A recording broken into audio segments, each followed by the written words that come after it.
All right. Hi, everybody. Welcome to our fourth and final installment of Goats 101. We are so incredibly happy that you're here. Let's see, I think this is showing up fine on both sides. Caitlin Wally-Stoll is out today. So we are going to go ahead and I will start the meeting and then she will come and join us.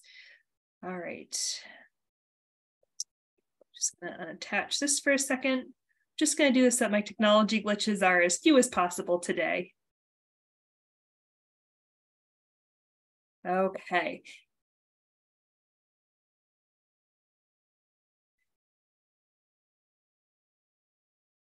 Let's see how that looks. Does that look okay? Can we get an okay or a no in the chat box, please?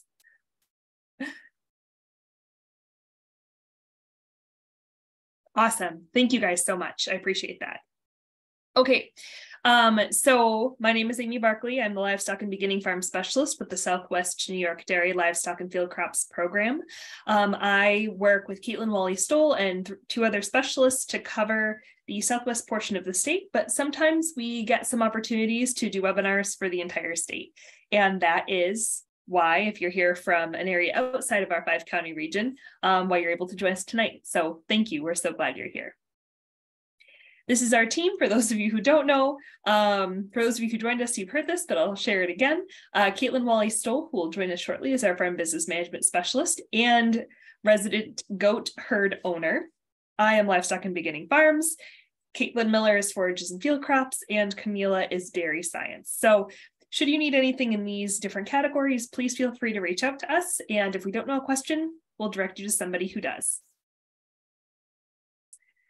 All right, so here is us. We're your instructors for tonight. If you run into any technical difficulties, please feel free to text me, since Caitlin's currently on the road on her way to us at 716-640-0844.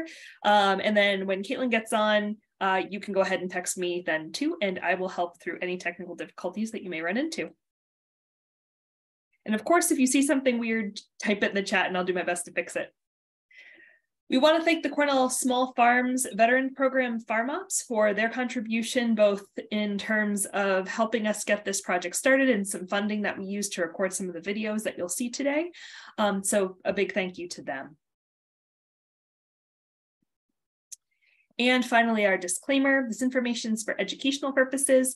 We do our best to take information from Cornell University and other published scientific literature and pass it on to you.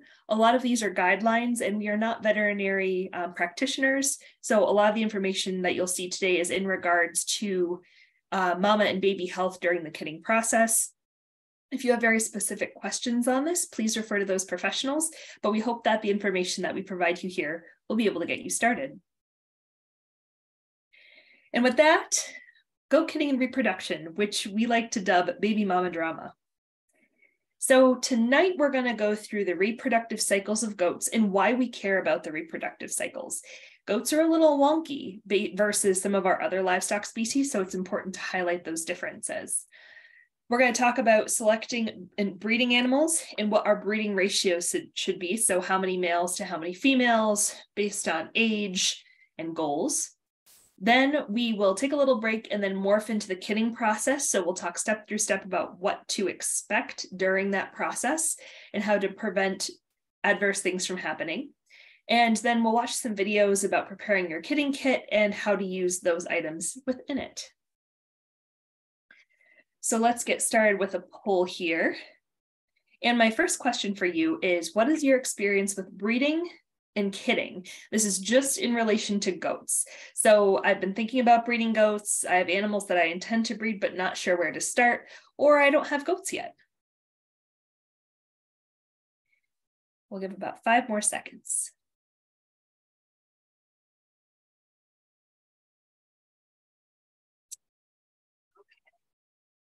So it looks like most of us don't have goats yet, but we have some that are thinking about breeding goats or have animals that they intend to breed, but not quite sure where to start. So I appreciate that. Thank you all for sharing.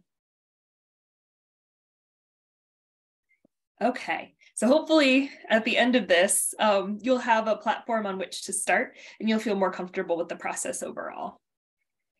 So why do we care about reproductive cycles of goats? Well, we are breeding animals for specific purposes. Many times this is to increase herd numbers, and you can either go out and buy animals into your herd, or you can take genetics that you want to propagate and propagate them through breeding your own animals.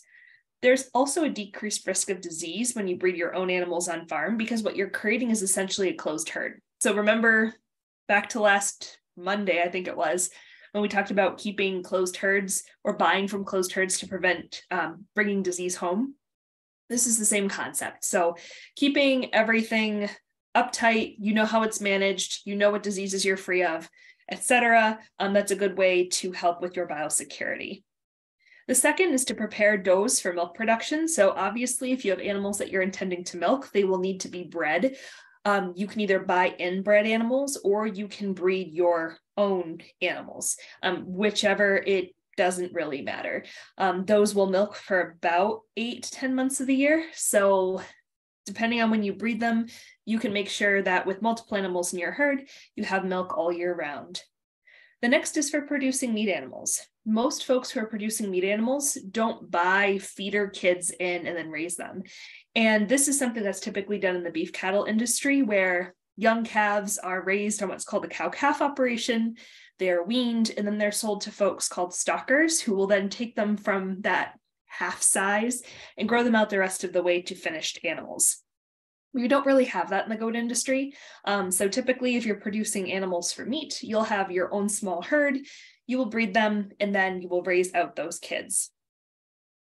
All right, I'm gonna check the chat box real quick. Oh my gosh. So Bernadette has a goat baby mama due on 5/25 and another due on 6/20. Oh my word. That's exciting, but it's a really good time to have goats. We'll talk about some of the advantages of having goat kids in different parts of the season. There are definitely some pros and cons to those. So I'm personally a huge fan of goats giving birth this time of year, because you're not dealing with freezing coats, you're not dealing with freezing temperatures, and goats can go on pasture, which is super nice. Thanks for sharing. All right. So the general reproductive cycle of a goat works like any female mammal. So essentially, there are hormones that change throughout that animal's days, essentially. So on a 21-day cycle, that doe is going to have hormones that go and shift. At the end of that cycle, she's going to go into heat. Then she'll go into standing heat, which is essentially where she is receptive to be bred by the male. And at that point, she can then be bred. I say the cycle's 21 days. It can really range from 18 to 22. It's going to depend on each individual animal and maybe if there are stressors in the environment or it's a really chill environment. All of those things can play into that date range, but typically 21 days is the target. And then once bred, a goat will be pregnant for about 150 days. This is give or take, again, another week or so. Sometimes they'll have their babies early, sometimes they won't. And of course, all of us are on our toes when we're waiting for goats to give birth. All right. So when we think about breeding with a buck, we can either have a buck on our farm. So if we have a closed herd, we have our own buck, or we will bring a buck in from a neighbor or a friend or another breeder to go ahead and breed our does. Typically, how this looks is you will get your buck, keep him separate for about 3 to 4 weeks for biosecurity's sake, unless you have him already on your farm, in which case you don't need to worry about that. And then you'll go ahead and introduce him to your does. And you'll want to keep him in the pen with the does for 40 to 45 days. So the breeding cycle is 21 days. So this means that by keeping him in for a month and a half, he has 2 chances to breed each doe. So just say he doesn't get everybody on the first try for whatever reason, then he can go ahead and get them on the second try. Typically, if it's a young buck and there are many does, he may have trouble breeding them all, Or sometimes does don't go into heat until maybe their second cycle. So just say you're trying to hit the breeding season really early.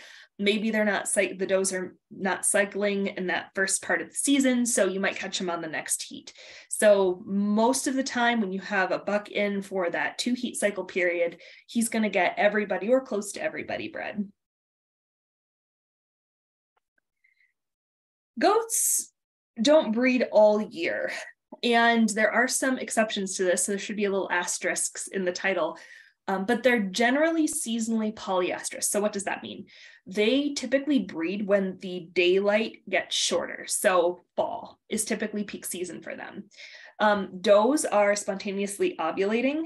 And so even if you're trying to, you're going to have the most success if you breed in the breeding season. But if you want to convince your does to breed outside of the breeding season, one of the ways that you can trick them or cause them to spontaneously ovulate is if you house them next to a buck. Then that doe's body, she's smelling the hormone, she's smelling the smells off the buck. That buck smell pretty darn bad if you've got one. But she thinks that's just like the best cologne ever.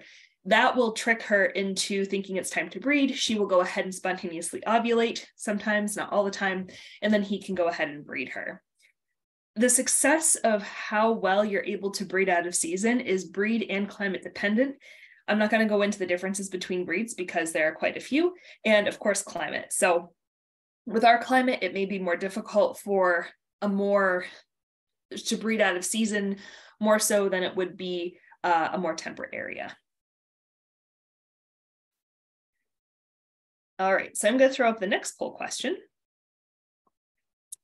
And that is, what season sounds the best to breed your animals? I'm going to ask this first without any context, and then I'm going to share, and I'm going to ask it again and see if your answer has changed.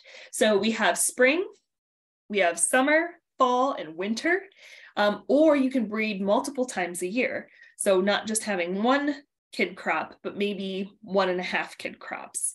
So just throw it out there. What are you thinking?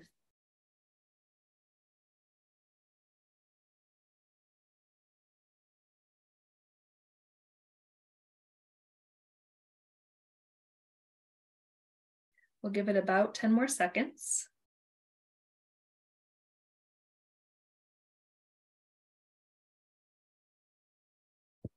All right.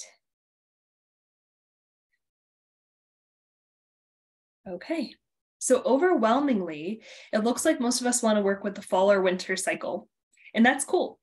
So let's talk a little bit about what each of these means. I don't have individual slides for this, so I'm just going to talk through it. So if you want to go ahead and breed your animals in spring, it's going to be really hard to get your does pregnant. This is because it is entirely out of season for them. Day length is getting longer. They're not in the mood for love unless you've got breeds that are not seasonally polyestrous or less seasonal polyestrous. And the good thing is if you breed in early spring, especially like January, February, you're going to end up getting kids that are born on pasture. You're going to get kids that are born a little later in the season. So if you have a desire to have your kids on pasture and not in a bedded pack, we talked about the pros and cons of that in our health and reproductive, or our health webinar. That might be the thing for you. You might be able to trick them with some shots, some hormone shots, which you can get from your veterinarian. If you want to go naturally, though, I think it's going to be a little bit tricky. So summer is the next one. Breeding goats during summer, they're the longest days, but maybe if you target the end of summer, you might have some more luck there in terms of getting everybody bred. If you breed in the summer, you'll typically have babies in late fall, early winter, and then those kids have time to grow up and they will be almost market weight by Easter time. There's a lot of folks that want to hit that Easter and Ramadan market. So if they're raising a lot of kids, they will go ahead and breed to have mature weight animals to send to that market. Similarly, if you have your goats bred in fall and they have their babies in January or so, usually late December, early January. You can sell them as like hothouse kids. That means kids that are basically just weaned. So they've been on mom's milk for, most of their lives. And these animals are desired in some of those Eastern Ramadan markets. So that's why some folks breed that way instead. So either market weight animals or hothouse type animals. Again, fall is that natural breeding cycle. You may end up in a situation though, where you try to get your animals to the processor, but your processor doesn't have open slots that next fall, if you want to take your animals in before they're a year old. Is this a problem in your area?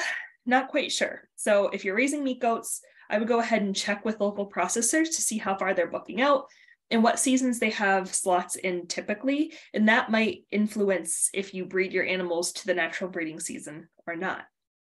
Then there's something called the star system. This is, I'm not going to get into it, but the basics is that you will work with hormone shots in the natural cycle of goats in order to breed them multiple times a year. So instead of breeding them once a year, they have one individual or one set of babies, and then they stay dry, they stay open, not pregnant, for the rest of the year until that next breeding cycle hits.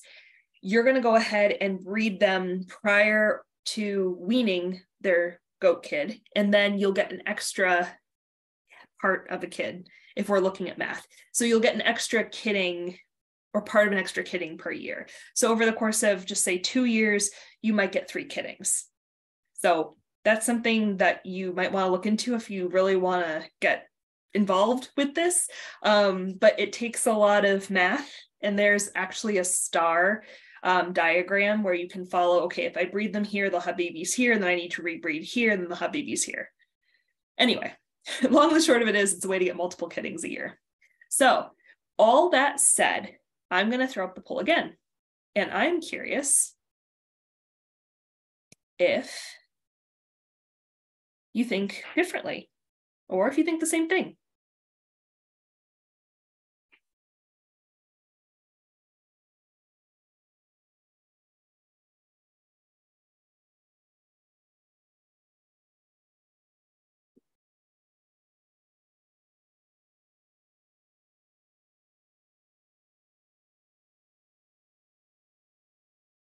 Okay. All right, so thanks for answering that. It looks like we're about the same.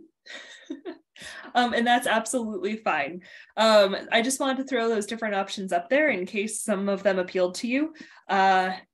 Just wanted to throw them, to put them in your mind. All righty.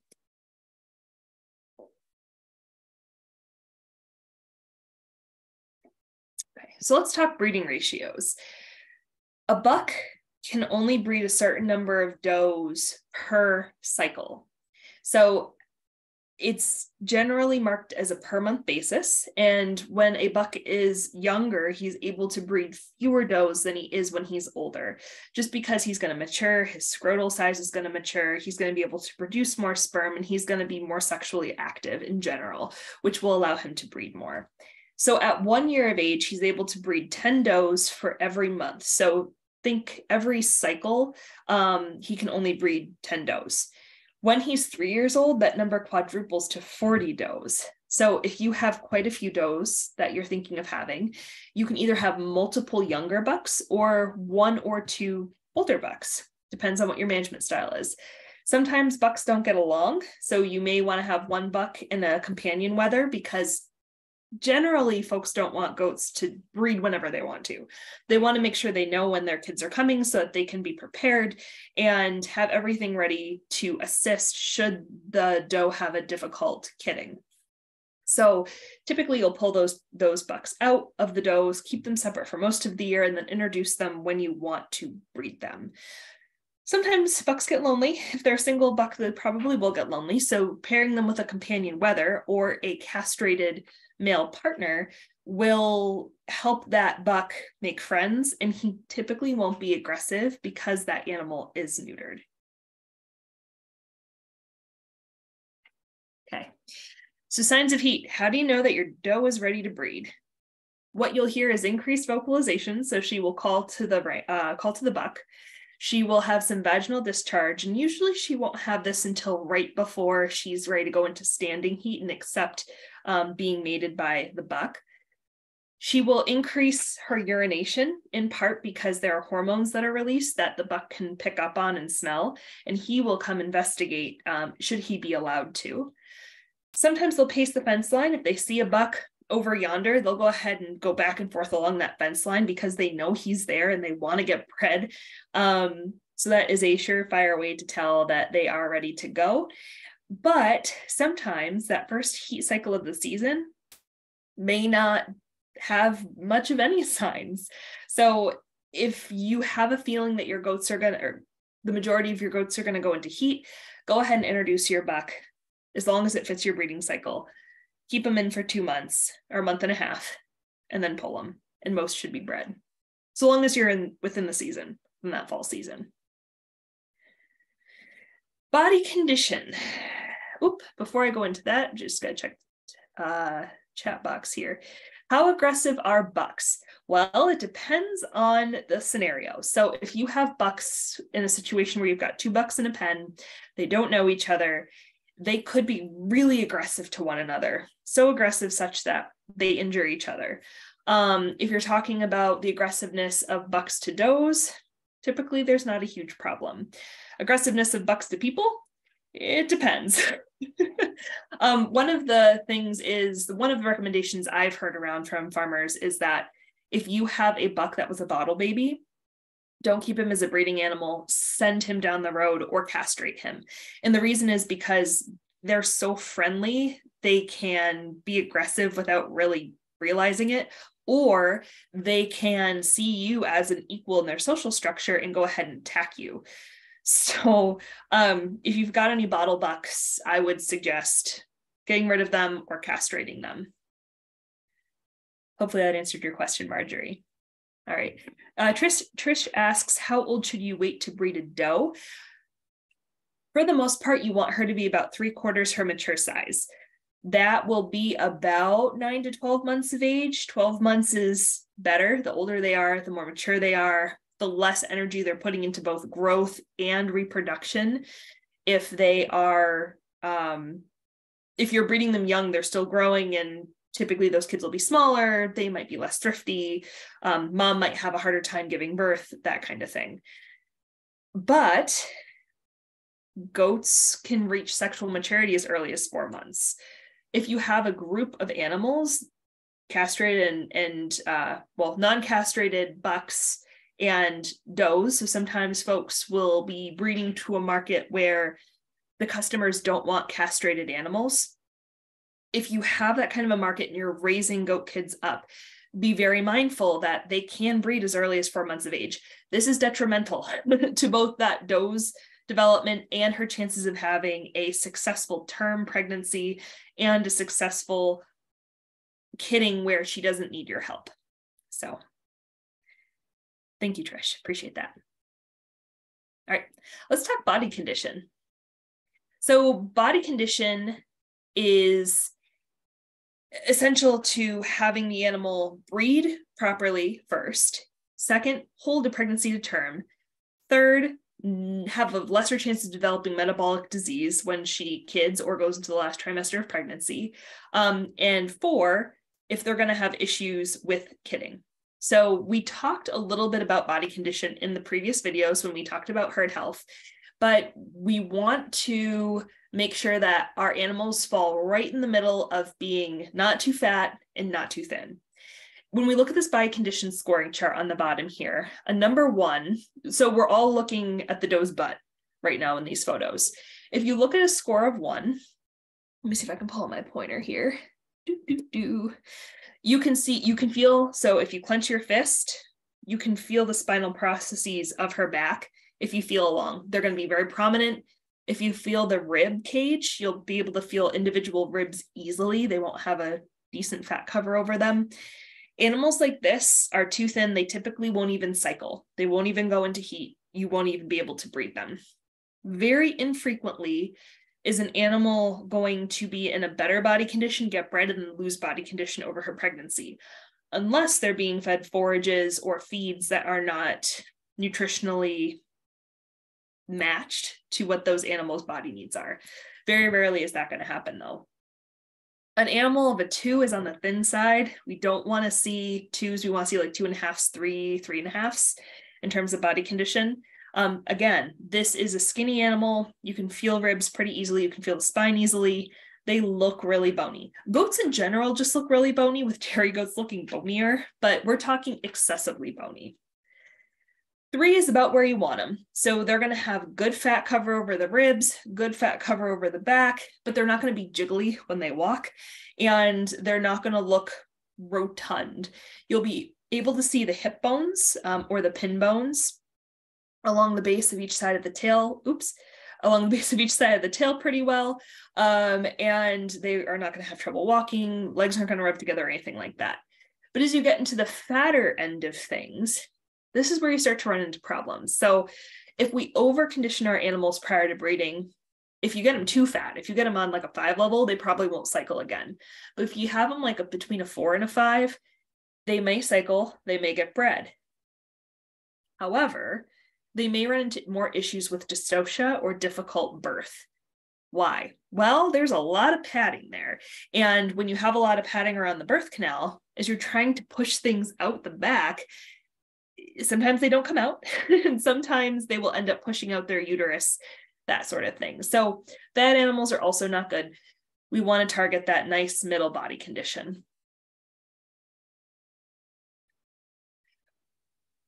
One of the things that sometimes comes up is fleshing of does. Geez, I was talking sheep yesterday and now I've got sheep stuck in my head, so I'm sorry if I'm flipping. Does. So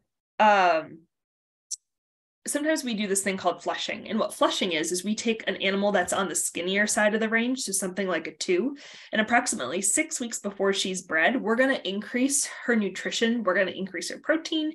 We're going to increase her carbohydrates so that she gets some fat cover on there, so that she gets a little bit of added muscle on there, and she will be primed to breed typically.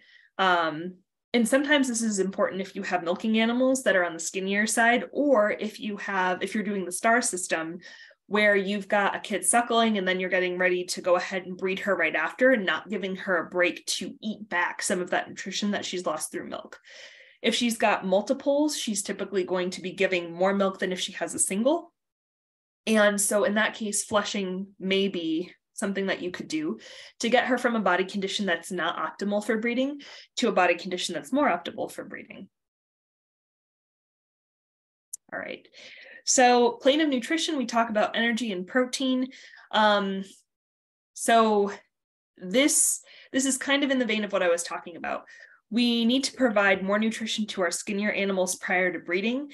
We can put condition on, and then once pregnant, we shouldn't take it off. We've got to make sure that they maintain that condition throughout pregnancy, or else you may run into some metabolic issues, something like ketosis, for instance.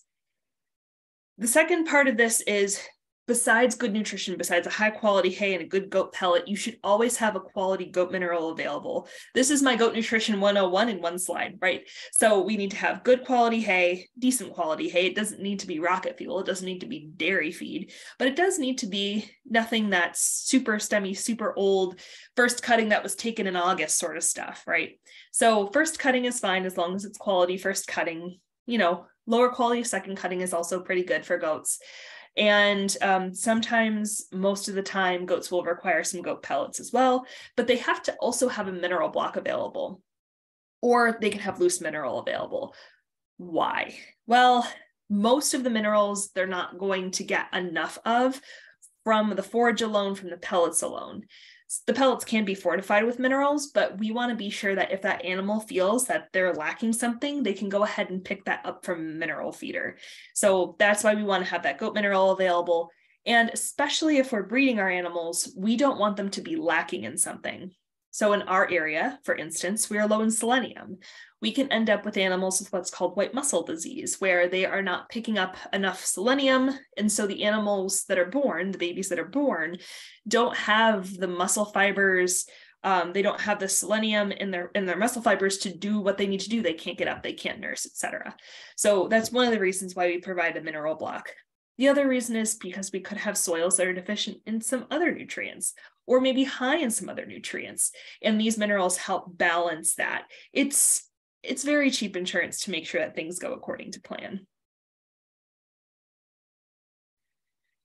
Okay, so I'm going to go ahead and stop sharing this presentation. I'm going to plug in my second screen. Hopefully this works. And I'm going to go through a couple of videos of selecting goats for breeding.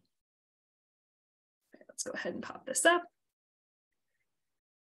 All right.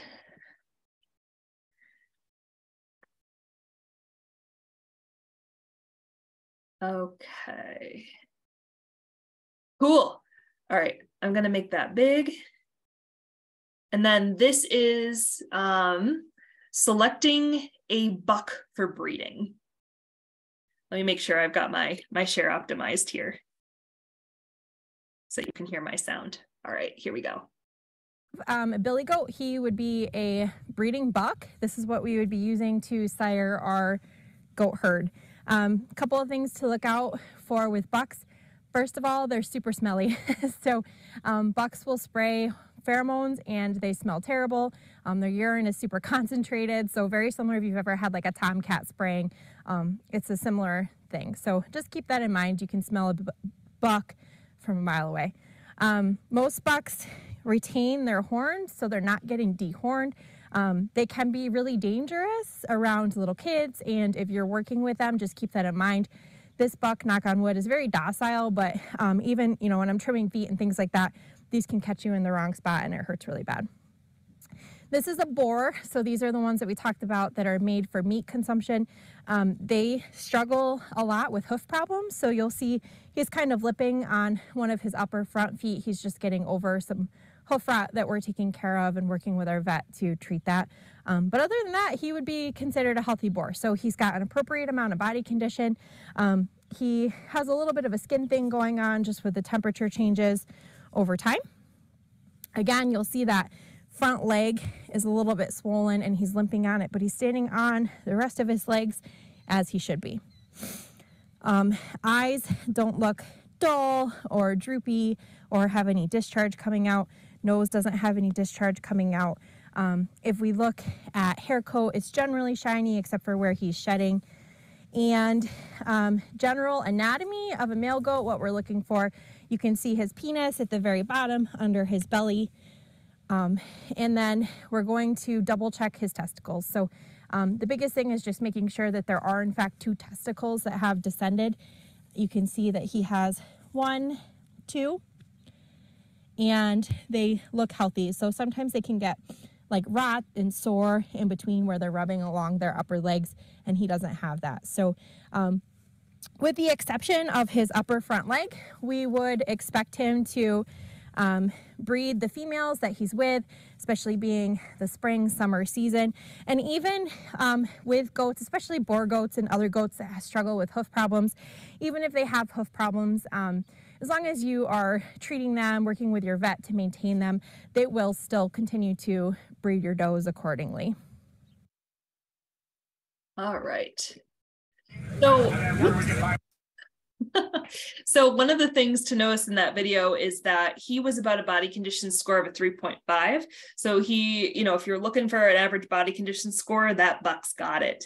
Another thing I want to mention is he had an issue with his right front leg. In breeding animals, you know, it's not a huge issue. Now, if it was one of the back legs, then we'd have to be concerned, because when you think about how a buck mounts does, they're going to obviously put a lot of weight on their back feet, and if they're sore, they might not breed the does as we anticipate. So just a couple of things to consider there.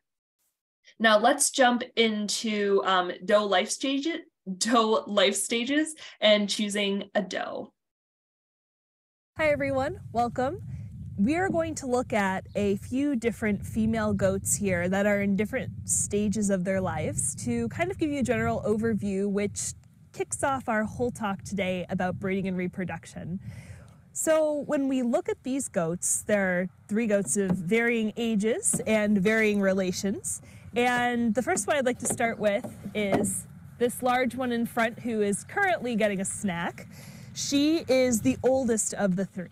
She's the mother goat currently of this young one here. She gave birth in March, and at this point, that baby is about 4 months old and getting ready to wean. At weaning time, we can then get the doe's body ready for breeding again, and she'll be put in with the buck soon to get rebred to have another baby a little later on.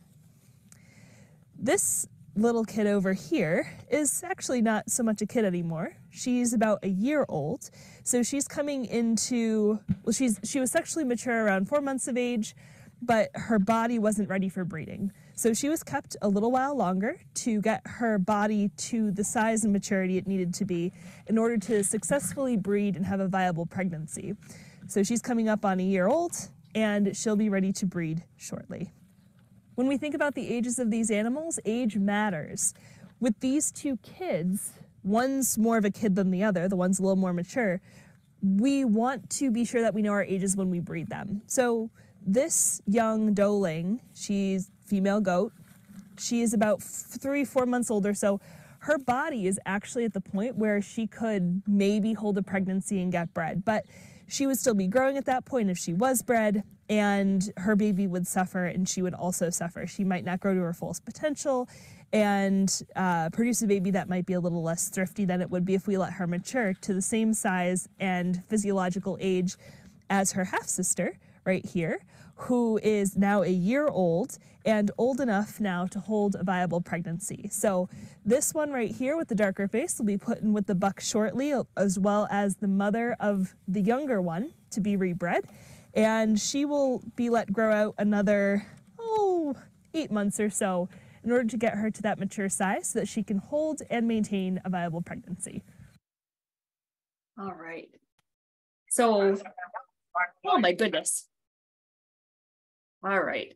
So hopefully that gives you an overview of selecting does and selecting bucks for breeding and a little more information about physiological age and why that matters. So jumping into the chat real quick before we go on our break, Jennifer asks, is there a chart or something that shares the amounts of minerals goats should be getting after you test your soil? How do you know how much mineral to supplement? That's a lot of question. I say that because the answer is complicated, but it's also super simple. When we test our soil, that is going to indicate to us what to fertilize with in order to get our soil to the optimal mineral capacity so that plants grow, right? We may be able to, if we have an inkling that there's something off with the minerals in the soil, test for minerals too. But the reality is when plants grow in that soil, even if we know what the mineral content is of that soil, plants will preferentially and situationally take up different nutrients depending on where they're growing. So for instance, if you are growing forage in an old dairy parlor area, this is a great example because it happens here. They dump the footbaths, copper sulfate. That little area could have high copper forages, and the soil test might pick up on that, but if you didn't test right there, it might not. So forages are probably not going to match the soil in terms of mineral density. So for that reason, we just offer a standard mineral blend that is blended to meet the demands of goats. And that way, we don't have to offer individual minerals and tease that apart as herd managers. It's really complicated and it's best left to nutritionists. So good question. And then a second question, Robin asks, how old is too old for a doe to breed? Caitlin's shaking her head. I've heard of does being bred as old as 9. If they come into heat and they haven't had any trouble breeding and they have no trouble getting along, no trouble giving birth, you could keep them along and keep breeding them.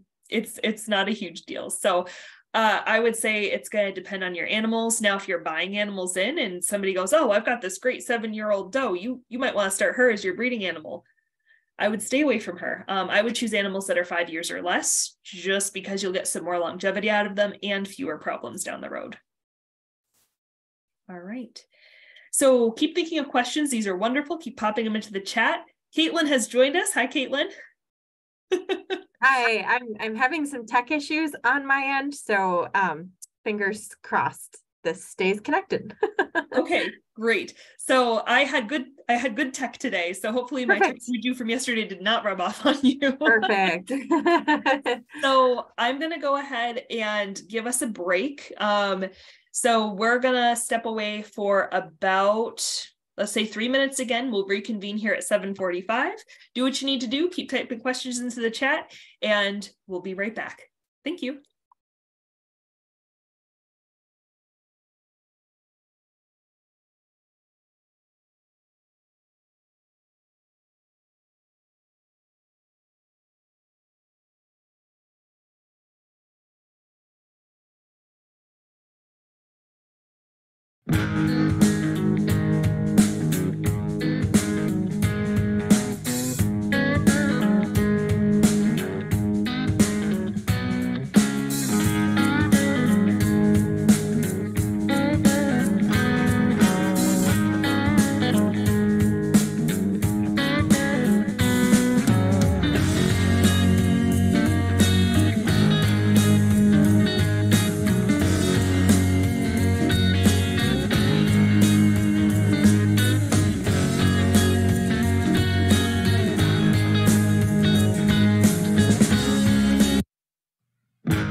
And we're back. So welcome everybody. as you come back here, we have a question that popped up in the chat. So Trish asks, if you borrow a buck from a fellow farmer, do you typically pay for each doe bred? Or how does that work? And Caitlin, I'm going to toss that to you because that sounds like a really great farm business management question. Thanks. The answer is it depends. So some situations you're going to pay for the time, right? So if you keep that buck for a month, you're going to pay on a per month. I don't know as if I've necessarily seen it as a per doe that you have. It's usually just, hey, I'm going to borrow this buck for $100 for a month, right? But there's no like set, oops, sorry. Give me just 1 second. There's no set scheme or strategy. It's just really based on the relationship between you and the farmer. Another thing that you're going to want to consider too is sometimes there can be no money exchanged and it could just be a swap between goats, for example. So you have a buck, they have a buck, you swap the bucks, you're good to go. I would be remiss if I didn't mention that it's really important to consider biosecurity, make sure that you're getting whatever buck you're borrowing from a reputable farm. You don't want to bring something onto your farm or spread something onto your farm, check to make sure those kids look good, et cetera, et cetera. So the answer is that there's no set fee, but I've never seen it done by per doe. It's usually per time, per season, per week, right? Per day. It really just depends on the situation. That was a very long answer.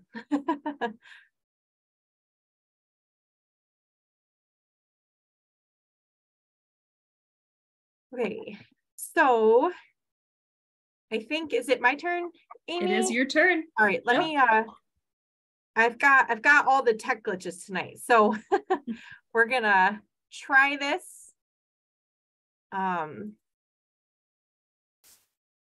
And with any luck, it's going to work. Okay, so now I think I just got to share this. Okay, how does that look, Amy? Hey, it looks great. Great. We couldn't get any luckier. I do see there's a comment too. I've had to pay $75 per doe for breeding. Interesting. So I've never heard of that before. So this is new territory for me. I dropped my girls off at the Bucks farm and they stayed there for 30 days. So that might be the difference. If you're dropping does off at somebody else's farm, then you're essentially paying for the care of those does too, right? So they're going to be in charge of feeding the does. They're going to be in charge of keeping an eye on them. On top of getting them bred. So in that situation, I could see it being on a per doe basis. Typically, I mean, it just depends. I think that in most situations that I've been involved in, the buck comes to visit because then you're only moving one animal versus moving multiple does. But there's definitely room for situational decisions, and there's no set rate or no set answer. Okay, so I am going to walk everybody through the kitting process. Fair caveat to this presentation, I'm going to say vagina a whole bunch. So if you are uncomfortable with that, I'm very sorry, but it's very important to the kitting process. So when we think about kitting, there's 3 stages. The first stage is prep, the second stage is delivery, and the third stage is cleaning or afterbirth. Prep is going to be anywhere from 2 months long to 2 minutes long. That's a little bit of an exaggeration, but it can last for a very long time for some goats. And here we have 4 to 12 hours, depending on the doe age. I've seen it be several days for older does. It really just depends, or younger does, it really just depends on that doe. The next stage after prep is the actual delivery. So this is when the water breaks, feed appear, the kid's delivered. This typically happens in 1 to 2 hours, 4 hours if it's a difficult birth. And then the final stage of kitting is cleaning. So the placenta is being delivered, and best case scenario, this lasts less than an hour. Worst case scenario, we have something called a retained placenta, and that takes a little bit longer.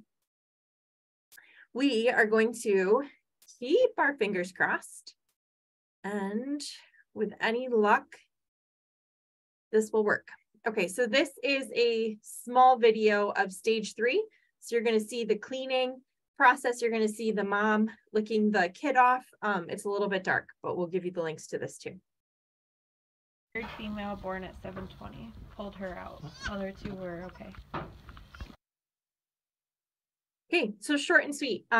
You see the kids, they're still wet. You see mom, she's licking the kids off, and then this goop over here is the placenta. So she cleaned right away. The words in the background of this video were just me saying who the mom was and who the kids were. And this is how I keep track of records when it's crazy kidding season. There's so many kids dropping the ground and it's usually chaos. So what works best for me is to take videos and talk over those videos. So I'll say, this is the mom number. She had 2 kids, one's a doe, one's a buck. They're both doing well. And then once things kind of settle down a little bit, I can go back through my videos. I know exactly what those kids look like. I know which kids match up to which mom. I know when they kidded based on the timestamp of the video, and it makes it really easy for me to track that. So 3rd stage of labor, mama's licking off the baby, placenta has come born out. at 7:20. All right, so here are my best tips when it comes to kidding. Kidding can be really scary. It can be really overwhelming. It can be really stressful, right? And you're responsible for life at that stage. Unfortunately, with goats, they're really good at finding ways to die. Even if we provide them with the best situation possible, they're still just gonna, things happen, unfortunately. And with goats, they can have a little bit of a higher rate of stillbirths as compared to other farm animals, higher rate of early deaths as compared to other farm animals, and higher rates of just being really stupid as compared to other animals. I remember when we first got started with goats, I had read someplace like take the water bucket out of the laboring pen. And I was like, well, that's silly. I'm a dairy person. So in dairy, you never want that cow to be without water. So I was like, well, wouldn't this just apply to goats? And sure enough, a couple weeks later, we had actually had a mom who delivered a goat straight into the water bucket. And unfortunately, that kid drowned and died. So it can be really overwhelming. It can be kind of just weird at some points, but the best thing you can do is make sure you've got everything prepared that you can possibly prepare, take care of what you can control, and try as hard as you can to not be afraid. Sometimes when we're in that fear state, we make bad decisions, and it can be really difficult to respond after that. Another tip is to have the phone number of your vet on hand. Have a good relationship with your vet. I think that we've driven this point home, and also have a farmer friend that you can connect with. So your farmer friend can be somebody that you can text a picture to. You can say, hey, something's happening. It's weird. I don't know what to do. And they're going to be able to help you, talk you through it, be a sounding board. The next thing that you can do that has worked really well is to use any old baby cameras that you might have, depending on like how far away your barn is from your house. You can use these to set up to kind of have like a kidding camera, right? To keep an eye on goats as they're kidding in. Typically goats kid in on the coldest night of the year and at like 2 o'clock in the morning. This is just like the average. So you want to have a way that you can monitor those goats, keep a really close eye on them. And having some type of video monitoring system is an excellent way to do that. What you're going to want to do also is, hopefully we're keeping excellent records of breeding when that doe was exposed to a buck. And we have a general idea of when that doe might be kidding in. With that information, when that doe is about 1 month out from kidding, we're going to want to keep an extra close eye on her. So the next video that we're going to watch is going to show you a goat that kidded, I don't remember, Amy, I think it was a couple weeks after we had taken this video. Yeah, I think so. Perfect. So this is a video of her getting ready to kid, possibly.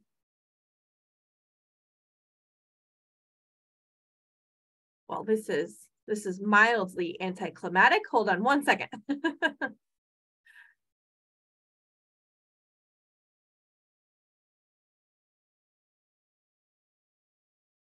Oh.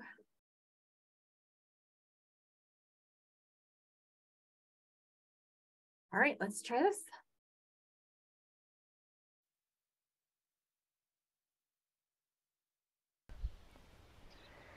Now we're going to show you what a goat looks like as she gets closer to kidding. We didn't time this course just right to get somebody that was kidding today, but we're estimating based on when we put this doe in with the buck that she's only 2 or 3 weeks off, and she's definitely showing some signs of being ready to kid soon. So the first thing that I want to know is that this doe is a little bit older. This will be her 7th batch of kids that she's having, so you can kind of tell her coat is just a little bit duller than what a younger healthy animal would be. Doesn't mean that she's unhealthy, it's just that she's old and we love her. She's a little bit bonier along her top line, again just a little bit of an older goat. And then her udder, which we'll look at in a little bit, is a little bit saggier than what a younger goat would be, but again we still love her. So what we're going to look for when a goat is getting ready to kid, we're going to check her respiration rate. Respiration rate will increase. You'll see her kind of, so that's just her body overheating, getting ready to go into the kidding labor stage.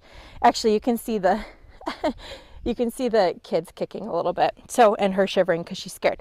So other things that we're going to check for is if she's getting sick. So sometimes when goats are getting ready to kid, their immune systems are just naturally lower. They can sometimes come up with some respiratory issues, so we would just check for any nasal discharge, eye discharge, and she is doing okay there.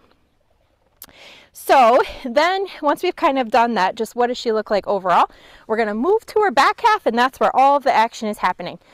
If you look from a rear view, you can see how extended her poor belly is. This doe in particular usually has about 3 kids each time that she freshens. So there's a lot going on in there. So she's definitely extended in her abdomen. The next thing that we're going to look at is her udder. So as goats get closer to kidding, this udder fills up with milk, and it gets almost like a swollen feeling, but definitely a very, very full feeling. She doesn't want you to look at her udder. So you can see how prominent it is, and she's not nursing kids right now. So if she's not nursing kids, and you can notice her udder, as she goes along, gets closer to kidding, it'll get fuller and fuller. What we really look for is her T ends. So her T ends haven't gotten full of milk yet, which means she's still a little bit far off. A couple days before she freshens, these T ends will actually swell up with milk, and they almost look like a cone shape. The next thing that we're going to look at is her vulva. So as animals get closer to kidding, their vulva gets swollen and often has a lot of discharge. This looks like a normal vulva, but she does have a little bit of discharge coming. You can see it kind of looks like slime glistening. So that means, again, like she's getting close, but still has a little bit more to go. This will actually almost double in size, so it really does get quite a bit more swollen right before they're ready to kid. So I would expect in a couple weeks we will see some babies.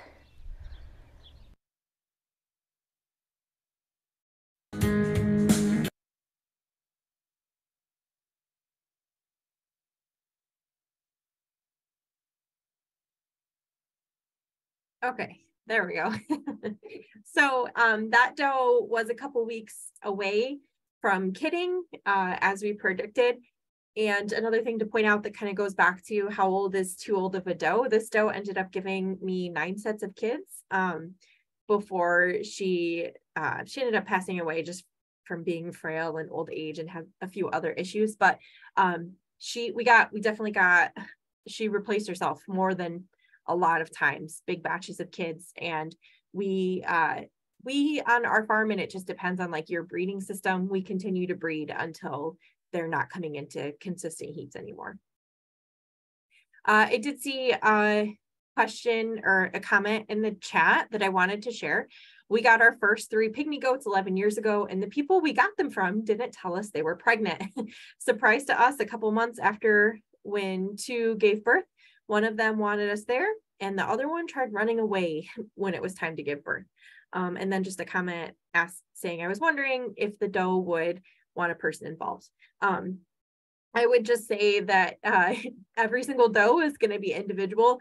Some does have absolutely no problem with people being around. Other does freak out. I think it's the best case scenario to kind of follow the doe's lead.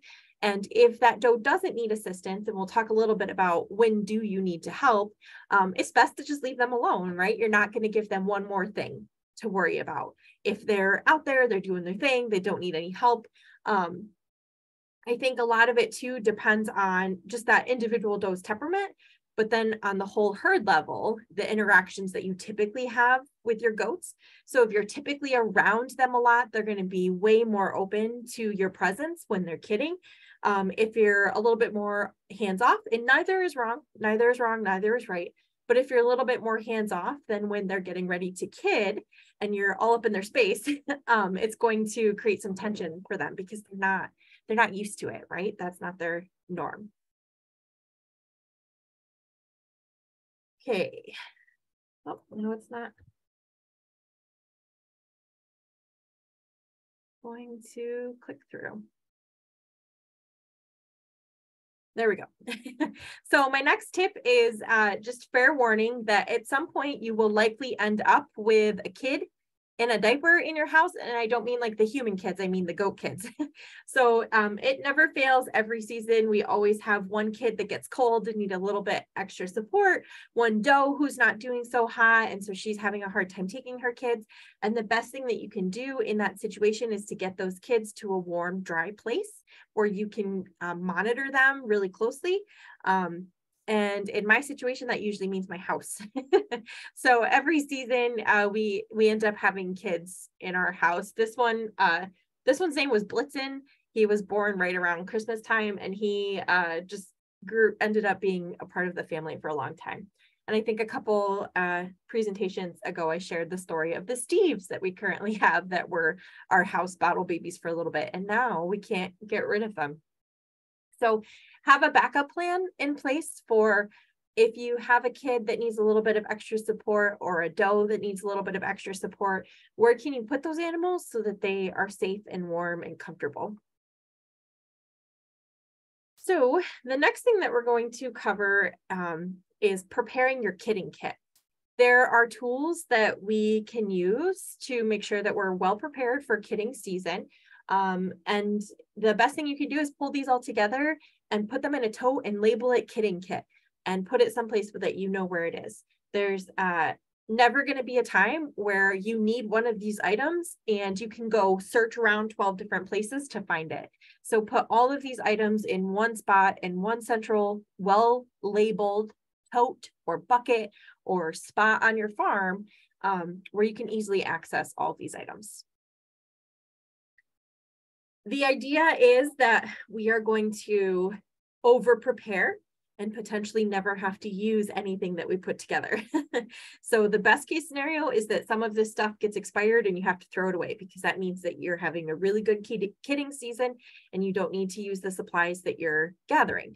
Worst case scenario, you have to use all of those supplies. And I guarantee you that you will be so incredibly grateful that you thought about it ahead of time and you're not trying to drive an hour to the closest Tractor Supply to pick up something last minute.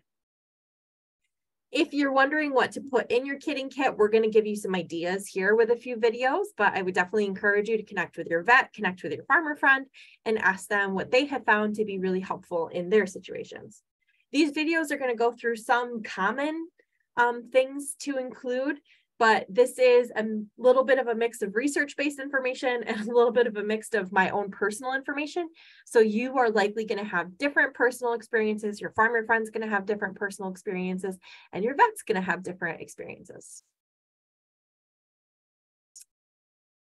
Oh, this is just not going to work tonight. All right, give me 1 second. Okay, so the first one that we're going to watch is going to be a little bit longer and talking about putting together a kidding kit. All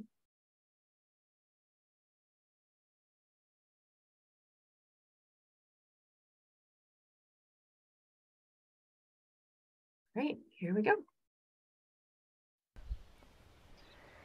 Now we're going to show you what a goat looks like.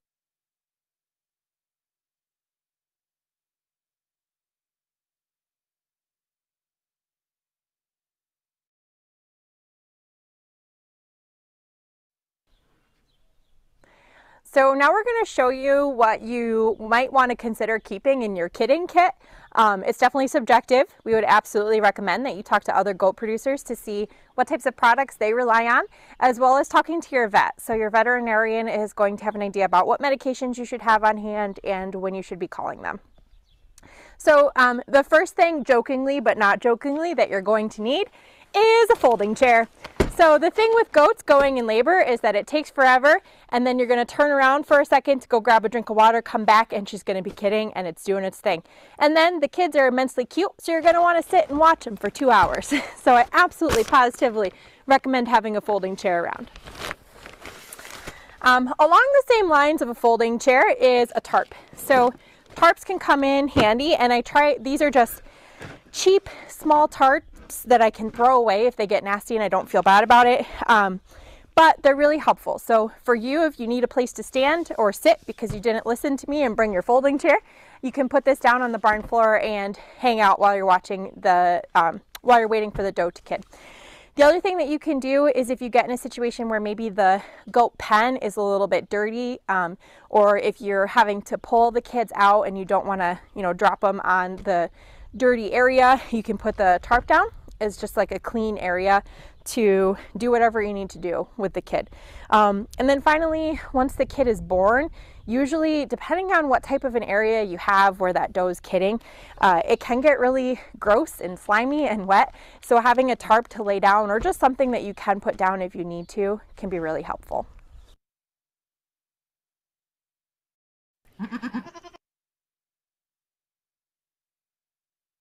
Okay, so the next video that we're going to watch is another addition that you'll want to consider putting in your kidding kit, and I won't ruin the surprise. One of the more important things that you can include in your kidding kit that is often forgotten is a notebook and a pen. So it's really important to write down, for example, what time you see her water break, what time you see kid hooves appear, what time you are noticing that she might be going into labor. And it's really important to know the timing of these things so that you know when you have to intervene. So I just keep a small notebook and a pen in my kidding kit, and I know it's there if I need it. The next point of Amy, my tech is it's freaking out. I see that. Like, what is going on? I don't know, and I'm afraid to try to fix it because then it'll just definitely not turn back on. Okay, so the next video that we're going to watch is a few additional items. So a couple of miscellaneous things that I like to try to have on hand are a flashlight, well, a flashlight that has batteries that works, and a headlamp. So a headlamp might seem silly, but sometimes when you've got one hand in a goat, one hand trying to pull a kid out, having a light to see what you're doing can be really helpful. So don't be afraid of what you look like you're trying to save a life. Get a headlamp. Some other things that you might want to have on hand are thermometers. So these can be used to monitor the temperature of your goat. If you've never taken a temperature of a goat before, you do so rectally. So what's suggested that you do is you get a thermometer that you can use rectally. You'll put a little bit of lubricant on the edge of that thermometer, pick up the goat's tail and insert just the tip of the thermometer into the rectum and turn the thermometer on. Wait until you get a temperature reading. You might need to monitor the temperature of the doe to check to make sure that she doesn't have a fever, which could indicate some type of infection. And you might also need to monitor the temperature of the kid to make sure that the kid's temperature isn't too low. This is an old style mercury thermometer. When you're using a mercury thermometer, the biggest thing is to make sure that it doesn't break while you're using it on the animal, and wait until the temperature stops escalating. You don't get that helpful beep that says you've arrived at the correct temperature. So either of those can be useful tools to have on hand. Birth can be a really dirty business, and we want to make sure we're keeping as much bacteria out as we can. So I'm a big proponent of cleaning and sanitizing everything whenever I feel like I need to intervene into a kid's birth. So what I've got here is a stainless steel bucket. This is a seamless bucket, so there's no bacteria hiding in any cracks and crevices. A towel that I can use to dry and clean. And then different cleaning solutions that are good to keep on hand. So one is regular dish soap. This is useful for cleaning off any of your equipment. For example, if you have to use OB chains, if you have to use a bucket or a bottle to feed a kid, it can be helpful for cleaning. Scrub brush for scrubbing off whatever you need to scrub. The other thing too is that if a mom has had a really difficult birth, she can be covered in blood and amniotic fluid. So I might run a little bit of dish soap and a little bit of hot water with a scrub brush to help clean her off. Then I've got just some regular bleach that can be used following label directions for disinfection, as well as rubbing alcohol for disinfection.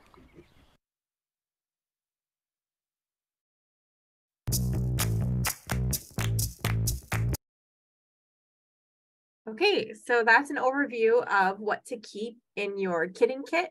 As mentioned, though, you're going to want to adjust it to what your needs are, what your experiences have been, and you'll kind of keep adding to it as you go along. So now we're going to talk about warming kids. This is the most important thing, in my very humble opinion, when it comes to kidding. Goat kids lose body heat really easily and very quickly. Once they get cold, they will get weak. They will not nurse. They will not have enough energy to live, and they will die. This is one of the biggest killers of newborn kids. If it's warmer weather outside, the temperature is above 40 degrees, they're okay to do their thing. So this is when we were talking about last night, kidding out on pasture. You don't want to kid out on pasture when it's really cold. But if it doesn't get below 40 degrees, that's great. They're going to typically, unless there's some other issue, they're able to maintain their own body temperature. If it's below 40 degrees, you're going to want to supervise them very closely. Kids born, you can be a little bit more hands-off, but you're going to want to continually check in, make sure they're up, make sure they're making noise, make sure they're wagging their tail, they're moving around. If you go in and you notice that that kid seems a little bit lethargic, it's likely that their body temperature dropped. Normal goat temperature for kids is between 102 and 104. So in that situation where you suspect there might be an issue, you'll want to take a rectal temperature of that goat. If it's the dead of winter and that's the time that your kids are kidding in and it's below 0 degrees, you're going to want to intervene right away, regardless of if that kid's doing well or not. So as soon as that kid hits the ground, you're drying them off with a towel, you're keeping them close to their moms, you're using a heat lamp, you're making sure that they're in a draft-free, dry environment, which might involve moving them if the kidding pen is wet. This is because once it's below 0 degrees, that kid is not going to be able to keep up with the temperature, the outside temperature.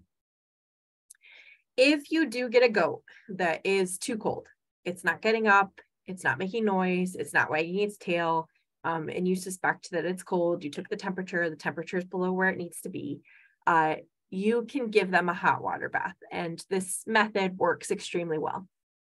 So what you do is you fill up a bucket, a tub, or take them to your house and use your house tub to get the water warm. You don't want it extremely scalding hot, but warm, like bath water warm and a little bit higher, because goats' temperatures are a little bit higher than ours. You put that goat in the water, but you need to stay with them and hold their head up out of the water the entire time. You usually do this for 10 minutes or so. You'll start to see the goat kind of coming back to life, honestly. They'll start moving their head around. They might make some noises. You take them out of the water, and then as fast as you can, you dry them off. So I typically towel dry them, and then we'll use a blow dryer to finish drying their hair coat off. This method works really, really well. And you can usually return that kid back to the mom once it's warmed up and doing good. So we're going to attempt to watch a video if I can get this to work right. That goes into this a little bit more.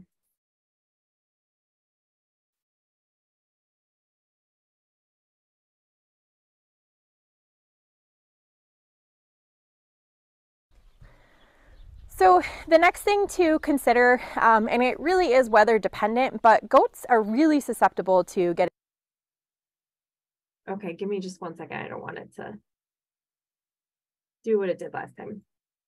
There we go.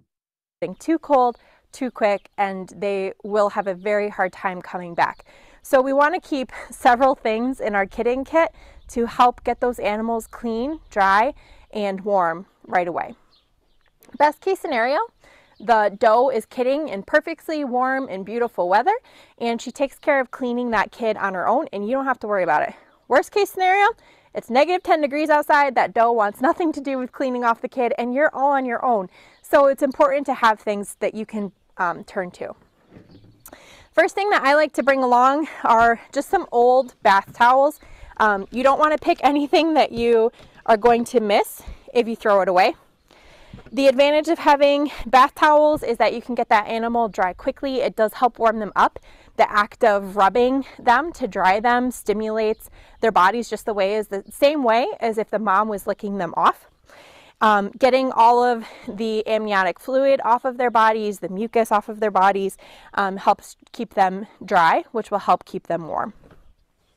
After you dry them off, if they're still cold, depending on the weather, if they're shivering, if they're lethargic, we're then going to turn to some other things to keep them warm.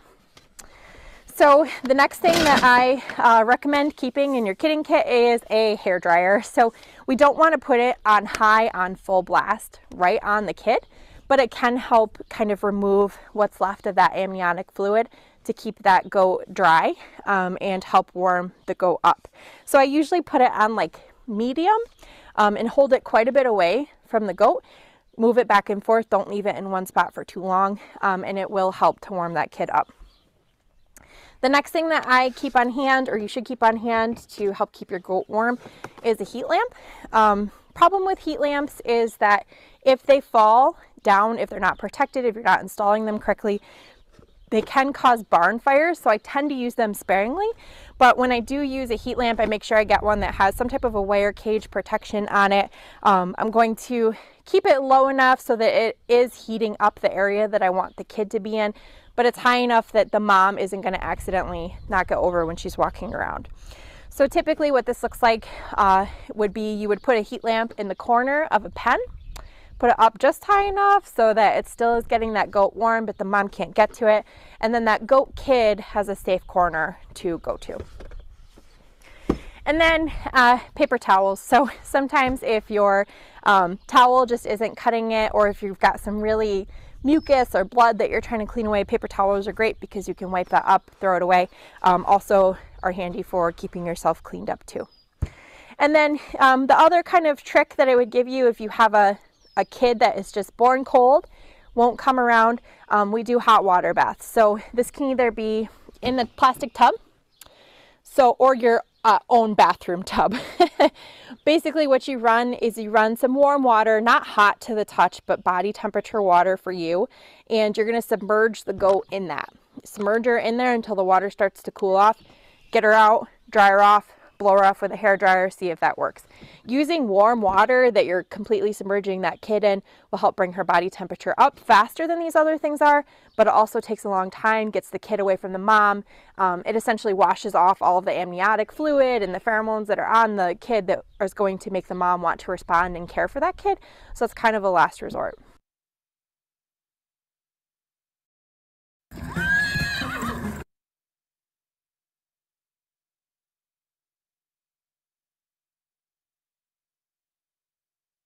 Okay, this is a video of a kid that was born on a cold night, and you'll see it underneath the heat lamp doing the things that kids should be doing if they're warm enough.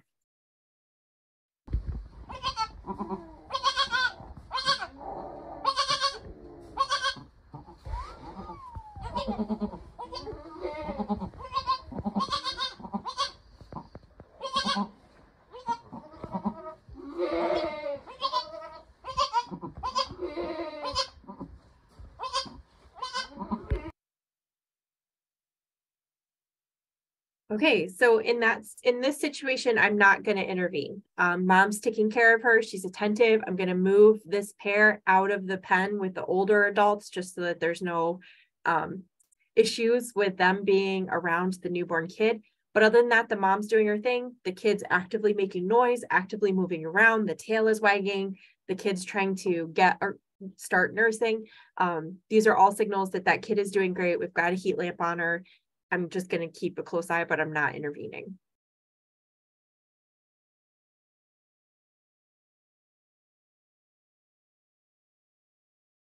Okay. So we talked about this with hoof trimming, but you're going to want to have some restraints on hand for safety purposes if you do need to intervene in some way. In general, don't move or handle or doe or a kid unless you need to. So there's a bond that happens between the doe and the kid. And when we get our smells on that kid or on that doe, we can sometimes put that bond in jeopardy, which might lead to a bottle baby. The other thing to consider too is if we are intervening when it's not necessary, we can inadvertently introduce bacteria into the reproductive tract, which can lead to infection or future issues with calving for the doe. We can inadvertently harm the kid. So in general, if you don't need to intervene, don't. But if you do need to intervene, have a rope halter on hand, use the corner of a pen, just like we talked about with hoof trimming, have somebody extra available to help you hold the kid or help you hold the doe. You might need to do this if you're having to do a check, if you're having to pull a kid, or if you're having to help the kid nurse and the doe needs to stay restrained. When you're doing this, understand that this is an environment where that doe's reproductive tract is open to the environment. That kid has a weak immune system because it was just born. And if we are wearing dirty clothes, we have dirty hands, we've been, rolling around in the pen, we can introduce bacteria into this environment. So we want to make sure that we have clean clothes. We're using gloves. The area that we're in is clean. And this, again, is where tarps can be really handy. Okay, so this video, if it works, will be about halters as well as pulling chains or pulling methods if you do need to pull a kid out. And we'll talk about that in this video.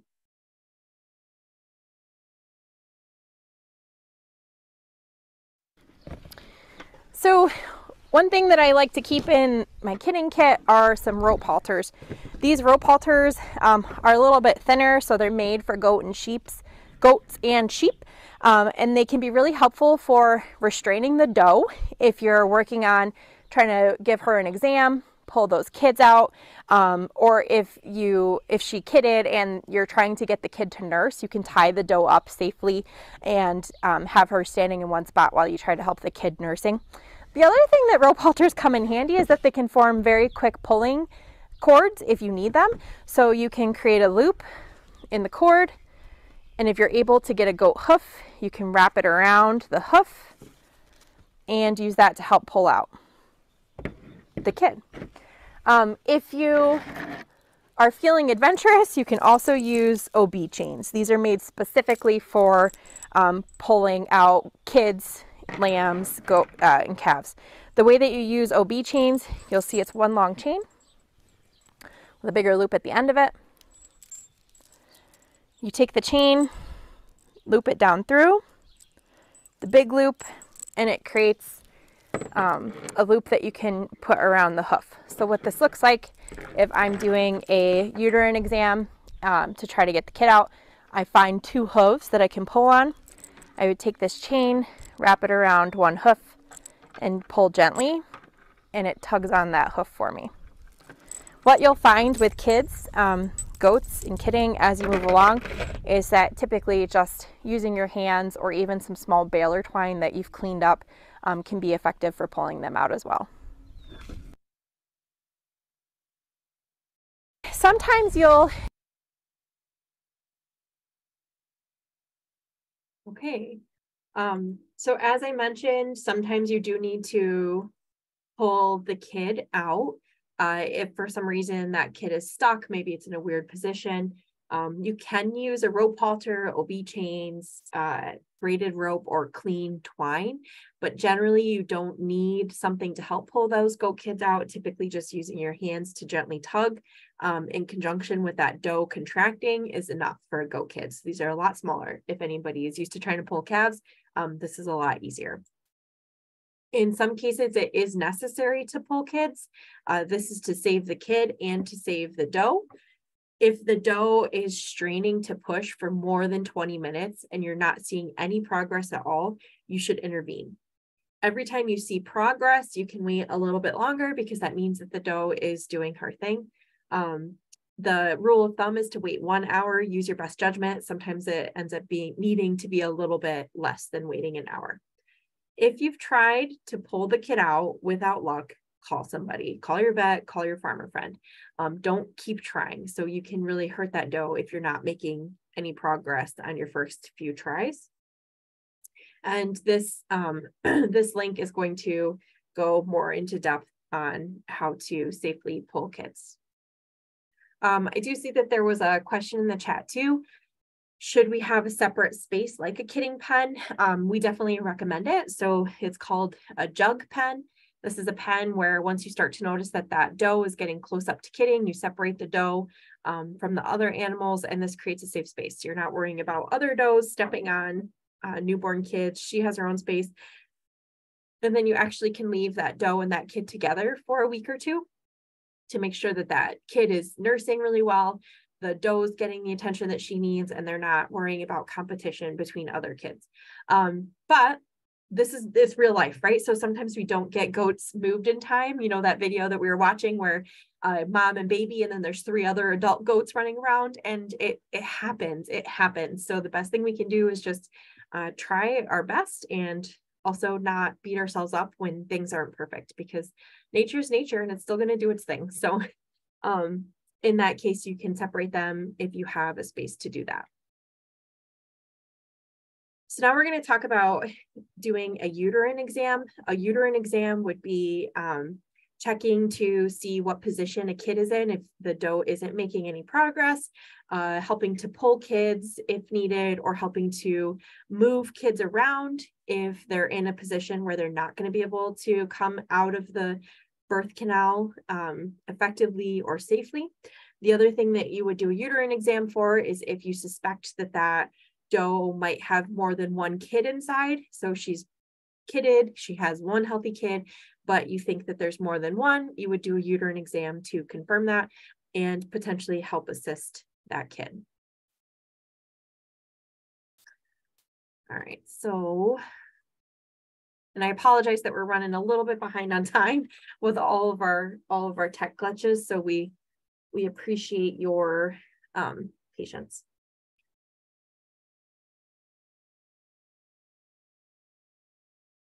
All right, so here we're going to talk about performing an OB exam and the supplies to have on hand. Need to perform a uterine exam on a doe as she's kidding. You might need to do this if you're noticing that she's not progressing through labor. You might need to do this if you're only seeing one hoof come out and not two. Also, sometimes if you are suspecting that that doe has more than one kid and you've only seen one kid come out and it's been quite a while before the next kid has made its appearance, you might need to do a uterine exam. So in order to do a uterine exam, the best thing I can tell you is to not be afraid of the vagina, and that is heartfelt advice. And the thing is you have to be gentle, you have to go slow, but she's already so dilated, you're not going to hurt her. The best thing you can do is make sure that you have lubricant, make sure that the gloves that you're using are clean. You want to remove any rings or jewelry that you have, make sure your nails are filed down, and again, don't be afraid of the vagina. So what you would need to perform an intrauterine exam would be an OB glove.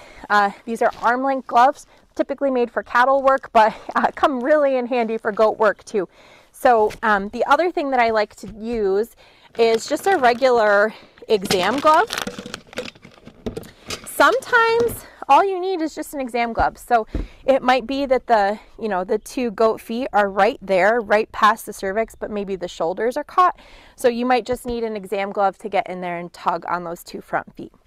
And then, most importantly, while we're not being afraid of the vagina, is a whole gallon bucket of lube. So this is really important to make sure that our hands are lubricated. So when we're doing that intrauterine exam, it just makes everything not hurt as much for the mom, and everything goes a lot smoother. The other thing that you can do too is if you know that maybe she's kidding and the shoulders are a little bit wider and she's just struggling to push them out, you can actually put an exam glove on, put a golf ball size of lube in your hand and help lubricate her vagina and into her cervix, and that will actually help her push that kid out on her own.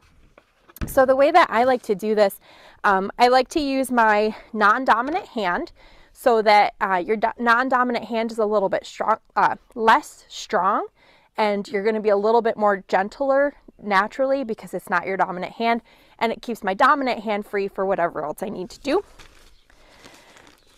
Put my OB glove on. Again, this is to protect my arm, and it also protects the dough from any types of bacteria that might be on my hand. Then what I like to do, just to helps with what I'm feeling when I'm in there, is I actually put an exam glove over it, and you'll see it decreases the bulk that's on my OB glove. Then you're really going to put a golf ball size of lube on your hand. I know it seems like a lot, but that's what you need. So what I would do is rub this all around my gloved hand, and then I would go into the vagina and use the lube to lube up her vagina, lube up her cervix, and get in there and see what's going on. You don't have to go very far. So goats are very small animals. Usually it's just past my wrist and I'm into her uterus and I can see what's going on.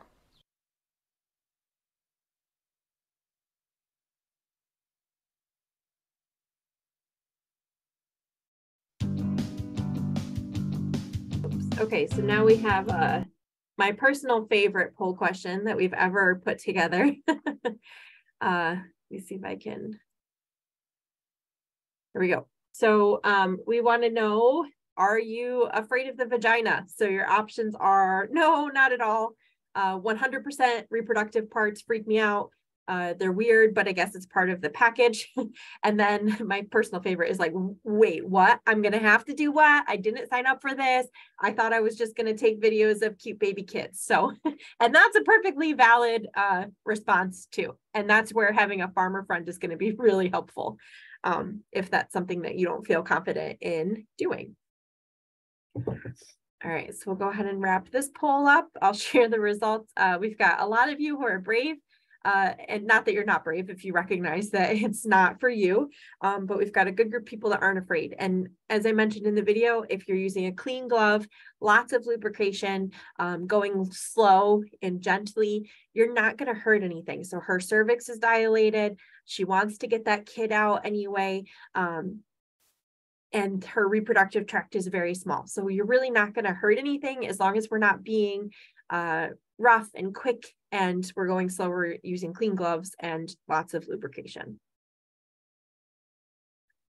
Okay, so now we're going to talk a little bit about different ways that goats could come out incorrectly.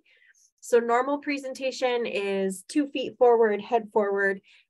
If the goat is presenting that way, if the kid is presenting that way, you're likely not going to have to do anything. So they're going to do their thing. That goat's kid is going to come out fine. If for some reason the kid isn't coming out, isn't progressing, you might just need to add a little bit of lubricant in the vagina, in the cervix, and a gentle tug, and that kid just pops right out. That's the best case scenario. Worst case scenario is we get one of these fun things. So, and this is where performing a uterine exam to identify which position you're in is helpful, because then you're going to know what you have to do to get that kid to come out. In most of these positions, we do need to intervene. We need to go in there, clean glove, lots of lubrication, and manually move that kid around. As I mentioned before, goat reproductive tracts are small. Kids are typically small. It's totally doable to move that kid around. We can get situations where the head is bent backwards. And in that case, the 2 front feet might be coming out, but she's not progressing. You're going to reach in and you're going to feel a wall. You go up over that wall and you feel the kid's head. In that situation, you tend to have to push the kid back, pull the head forward, and then pull the kid out again. The kid could be upside down with one leg back. In that situation, you're going to at least try to pull the other leg up. You might not have to switch to flip that kid over. There could be one leg back, in which situation you're going to go in, hook your finger around the second leg, pull that kid out, and then they could be rump first. These are some of the toughest ones because they're not going to come out that way. So you essentially have to push the kid back in, completely turn that kid around, and then pull it out 2 feet and head first. Where this can be tricky is in the situations of twins. So you might see 2 feet, you might see a head, but those 2 feet might not go to the same goat. So if you're seeing 2 feet, if you're seeing a nose and you're not seeing any progress, intervene, and you might find out that there's 2 kids trying to come out at once. In that situation, we push one kid back, pull the first kid out. We're going to skip past this, but it's good practice that once that kid is born, their navel, what's left of the umbilical cord that has fed that kid for its entire life so far, that's an open wound. So we need to take care of that. We take care of that by applying iodine, saturating it with iodine, and leaving, if you do, very rarely, very, very rarely, you might end up needing to cut the umbilical cord. With goats, that umbilical cord separates naturally on its own. But if you do end up in a situation where you have to cut the umbilical cord, you want to leave 1.5 inches length. And then you're going to want to saturate that with iodine. You can work with your vet to identify which iodine or naval solution is going to work best for your situation. I'm going to skip past this. And then in some cases, another thing that you might want to consider including in your kidding kit is supplemental feeding. And we're going to watch a brief video about different options for supplemental feeding and what you should be thinking about keeping on hand.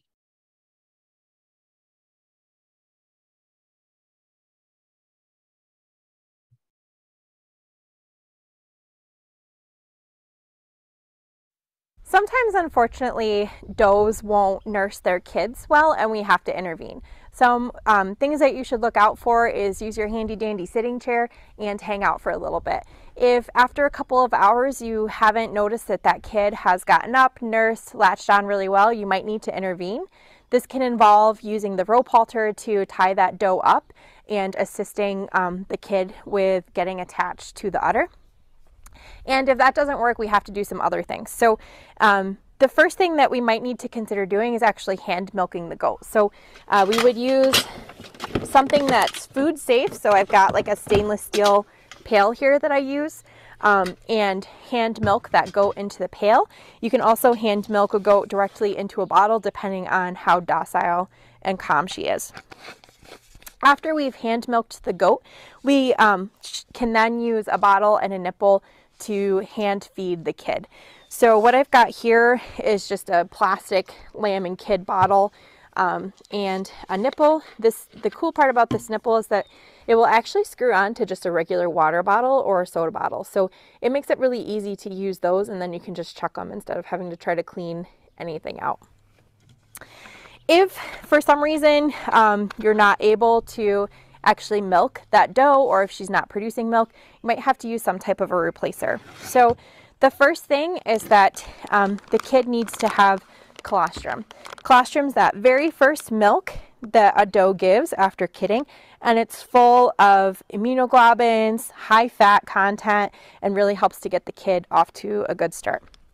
What I have here is lamb and kid colostrum replacer. That replacer is super important. So on the market, there are colostrum supplements. And if you're only feeding a supplement, the animal will not be getting everything that it needs to get off to a good start. So what we want to look for is colostrum replacer. Follow the labor instructions. It'll have you mix accordingly into warm water. We'll put it in the bottle and we'll use that to feed the kid. If after that first feeding, you're still not having any success with getting the kid to latch on the doe, you'll have to use a milk replacer.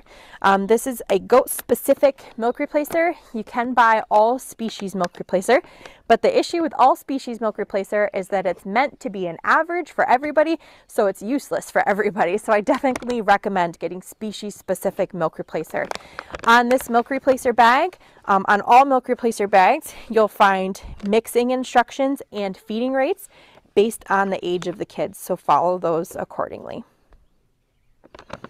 If you get in a bind and you can't get to colostrum or milk replacer, a last resort would be to use whole milk that you might have in your fridge, warm it up, and you could feed that to your kid, the kid in the meantime. Sometimes even after feeding colostrum, feeding milk or milk replacer, goats might still look like, kids might look like they're still dehydrated, does might look like they're still dehydrated after kidding. So it's helpful to keep goat electrolyte on hand. This is just like Gatorade for humans. It's balanced to support hydration and help that animal get hydrated quickly. It also provides like an immediate source of energy. So sometimes for kids that are a little bit lethargic, that essential sugar rush can help get them up and running so that they'll try to nurse off of the mom. You'll mix this according to package directions. Use our handy dandy bottle to feed it to the animal, and you'll see on this nipple it's actually closed, so what you can do is you can cut off the end of it to the size that you need. For kids that have been just born, we're just going to barely cut the edge of this, so newborn kids don't actually need a lot of liquid volume and they eat very slow, so if we cut this too close to the base of the nipple, it would come out too fast. So electrolytes can be really helpful to have on hand for both the mom and the kid.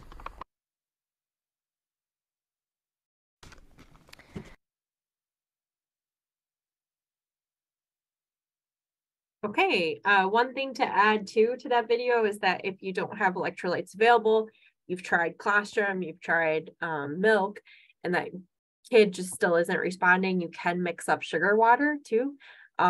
Make sure that it's warm, and that will provide kind of like a sugar rush, right? So it's going to give it an immediate source of energy. I've had cases where that's all the kid needed. I gave it a little bit of sugar water and it's up and nursing and doing its thing, and that was the only intervention that I needed to provide. Question just popped up. What about vitamin C? I typically don't recommend giving vitamin supplements to kids or does unless it's vet recommended, because that might be an extra intervention that we don't need to do. Okay. And then to add on to that too, typically our biggest concern right at kidding is energy supply versus vitamin supply. So we want to make sure that we're getting vitamins into that kid as fast, or not, sorry. We want to make sure that we're getting energy into that kid as fast as we can. And then the kid has that energy to then use to continue to nurse, to continue to warm its body, to continue to do its thing. Same thing with does. So with does, we're worried about their energy as well. So this might look like providing them with electrolytes, providing them with sugar water, providing them with a little bit extra pellets, some lukewarm water instead of cold water, if that's what we're using to water them with. For vitamin and mineral supplements, typically we're not giving those to goats unless there is like a longer term issue or consistent herd issue, in which case you would work with your vet to decide what you need. So along those same lines, we do have a short video about pharmaceutical interventions. We're going to skip past this, but it will be included in your slides. You should only be intervening with pharmaceuticals with the guidance of your vet. So even though they are available over the counter, it doesn't mean that they are always safe or always needed. So most products are actually considered off-label because they don't have recommendations for goats on the label. In which case, if you're using an off-label product, you do need veterinarian guidance. Some things that you might end up having on hand could be antibiotics in case of a reproductive tract infection, calcium in the case of milk fever, which we talked about, or other metabolic diseases, and pain relief in the case of a tough birth or some other type of complications.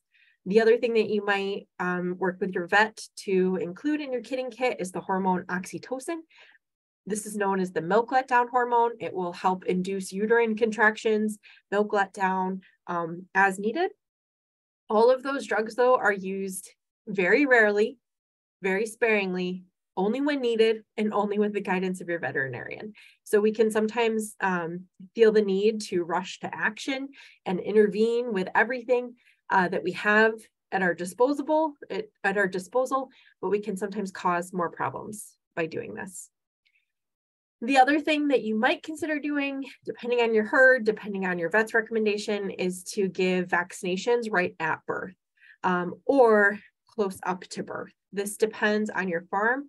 The most common vaccination that we give goats is CDT, which is going to protect against tetanus, as well as other diseases. There's also options for respiratory vaccinations and other disease-specific vaccinations. Don't give these, though, without talking to your vet first, based on what your herd needs are. Also, don't give these if you don't know how to safely give injections in a proper way that's not going to affect meat quality. And don't reuse needles, don't reuse syringes, just start over. This way you're not potentially introducing any illnesses that you don't need to introduce. And I'll just mention too, I've been doing this for 12 years. Very rarely am I intervening with a pharmaceutical when it comes to kidding. I'm going to try everything else first to make sure I'm not messing that goat up. What I use most commonly is an antibiotic if I have a retained placenta or some type of reproductive tract, but I can count on reproductive tract issue, but I can count on one hand how many times I've had to do that.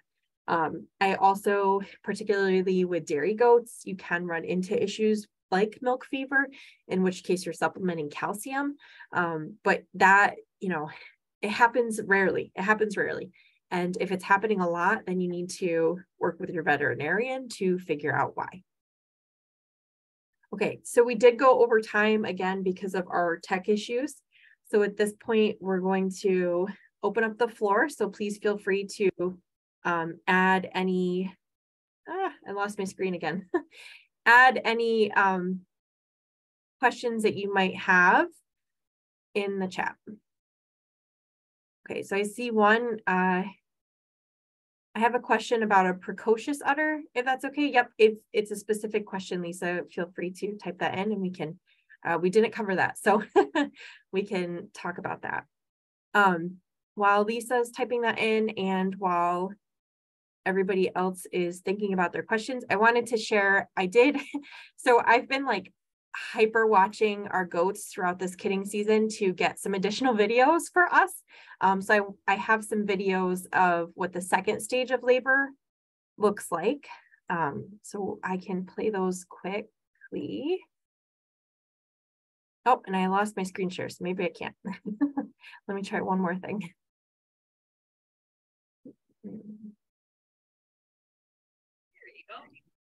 Did that work? Yeah. Okay. So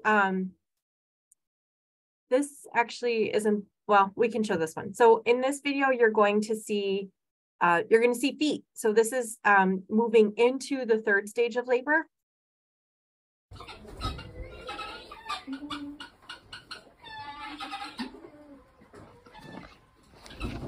Okay, so right underneath the play sign, of course, you'll see that there's a little white dot, and that's a foot. Right here.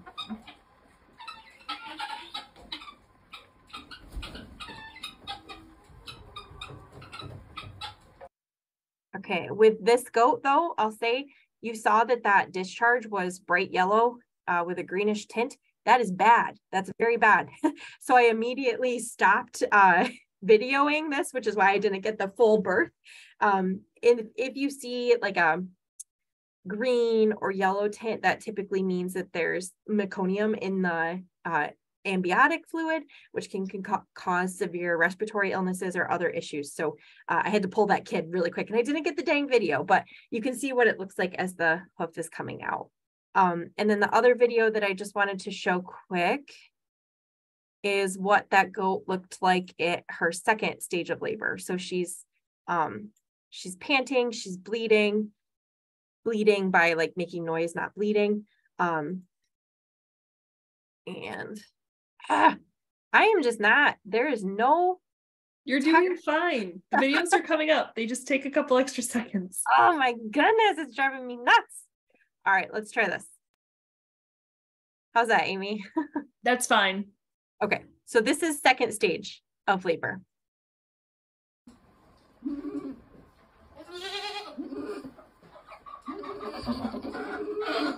a black box that, oh, perfect. It moved. You're good.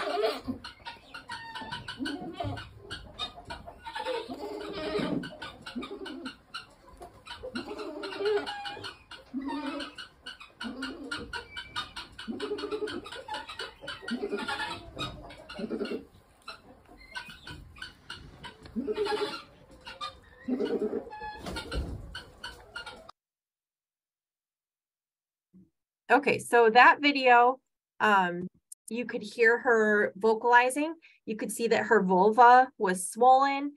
She was kind of, you'll see them like pacing. So they'll stand up, sit down, stand up, sit down. And you actually saw the water break. So right before she turned her head around and started licking the ground behind her vulva, that was her water breaking. And so her reaction is to be like, what is that? I need to eat it so that the predators don't find me. So they're going to stick their heads around and start eating that as they continue to have contractions. And that would be considered moving from the second stage to the third stage.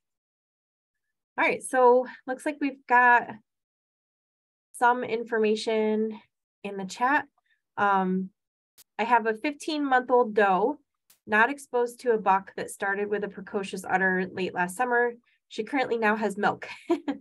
The vet recommended reducing calorie intakes and hoping that it would go away on its own. How long would I expect this to take? This is an it depends question, unfortunately, and it's very rare. So I don't know if that's like extra lucky on your part or extra unlucky on your part, but it really just depends. And she might not stop unless that you're significantly reducing calorie intake.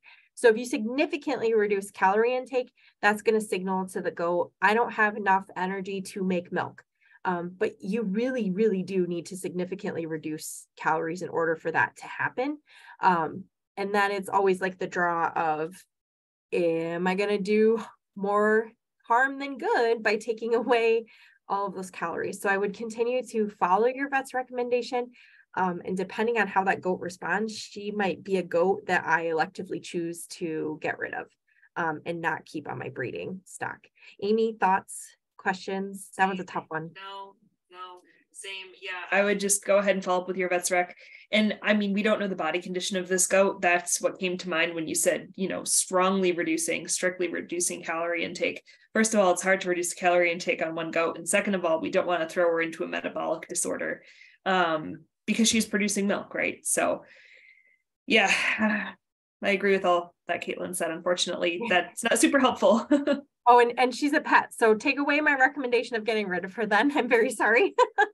But I continue to follow your vet. If your vet's thinking that she's currently at a 3 body condition score, she's already getting pretty close to losing a significant amount of weight. So you might need to just reduce the calories a little bit. But like Amy said, it can be really tough to single out goats to pull calories back. You also might want to talk to your vet too about what happens if you do expose that doe to a buck. So it might cause her to come into a heat, which will be different hormones than what she's producing to produce milk. So that might be an option. There's also some hormone options that you could give to the vet. Oh, Ludolice, that's exactly what I was going to say without trying to give veterinarian recommendations. So it sounds like you've got a super unique situation. I would, if you haven't, some options that I would consider after talking to your vet, potentially expose her to a buck, pull back the calories a little bit more. But like I said, like both of us said, you can do more harm than good sometimes, depending on how far you pulled them back already. Other than that, I don't have any other ideas. Is it harmful pulling calories or in reference to her producing milk? I would say probably if she's producing milk and she's a pet, it's not harmful, right? Yeah, if you're not stripping her, if you do, where you can get into trouble is if you are stripping her, if you're going out and milking her to see if she's still producing milk, then that's going to tell her body to keep producing milk. So if you're not stripping her, that's great. The other thing is if she has other goats with her, they might be stimulating her udder, her milk letdown inadvertently. So separating her can be an option if you have that set up. But if she's a pet goat, you're working with your vet, her producing milk it's not harmful. Her body's just doing something as long as your vet has checked her out, because there can be some metabolic issues, cancer issues, different things that we would kind of check her boxes off. But I mean, she's just doing her thing, she's extra special. They suggested an udderectomy. That's, I follow your vet's recommendation is what Amy and I are going to always recommend. But I think that it can be different if we have our goats for pets versus for production. Yes, for sure. Interesting. You'll have to let us know how she's doing in a couple months, because this is the first time I've ever heard of Ludolase not working in that situation. Yeah. So and honestly too, like throw her in with the buck and see what happens, because that might signal to her body to come into heat, which will naturally have different hormones and potentially put her out of milk. Right. All right. Maybe Amy, if we stop the recording, just in case folks have any additional questions. I feel